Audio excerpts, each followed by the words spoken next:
மாண்புமிகு பேரவைத் தலைவர் அவர்களும் மாண்புமிகு முதலமைச்சர் அவர்களும் இன்னைக்கு எதிர்க்கட்சி தலைவராக இருக்கிற நானும் ஒரே காலேஜ்ல படிச்ச ஓல்டு ஸ்டூடெண்ட்ஸ்.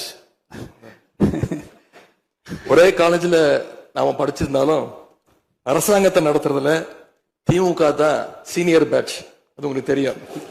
1967 ஆட்சிக்கு வந்தது திமுக தான். நாங்க தான் சீனியர்ஸ். அந்த அடிப்படையில் எங்களுடைய நாலேஜையும் எக்ஸ்பீரியன்ஸையும் நாங்க ஷேர் பண்ணிக்க ரெடியா இருக்கோம். அதை ஏத்துக்க நீங்களும் தயாராக இருங்க. ஏன்னா நமக்கு எப்பவுமே தமிழ்நாட்டு மாநிலத்துடைய நலன்தான் மிக மிக முக்கியம். மாண்புமிகு பேரவைத் தலைவர் அவர்களே, நீங்க போட்டியின்றி தேர்வாகியிருக்கீங்க. மாண்புமிகு முதலமைச்சரும் எதிர்க்கட்சி தலைவரான நானும் உங்களை அவை முன்னவரும் இந்த இருக்கையில உட்கார வச்சிருக்கிறோம், அமர வச்சிருக்கிறோம். இன்னைக்கு உங்க கையை பிடிச்சி அழைச்சிட்டு வந்து உட்கார வச்சிருக்கிறோம். இனி எங்க ரெண்டு தரப்பையும் நீங்க தான் கையை பிடிச்சி அரவணைச்சு கோவம் இல்லாம கோவப்படாம, நீங்க கோவப்பட மாட்டீங்கன்னு தெரியும். உங்களை கோவப்படுத்துற மாதிரி எந்த செயலையும் நாங்க செய்ய மாட்டோம்.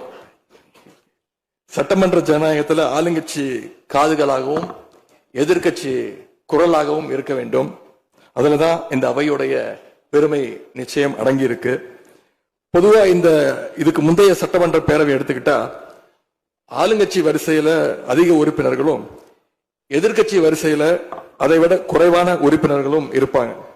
ஆனா இந்த முறை கிட்டத்தட்ட ஆளுங்கட்சிக்கு இணையான எதிர்கட்சி வரிசை வலிமையா இன்னைக்கு அமைஞ்சிருக்கு. அதுதான் இந்த பேரவையுடைய இன்னொரு கூடுதல் சிறப்பு.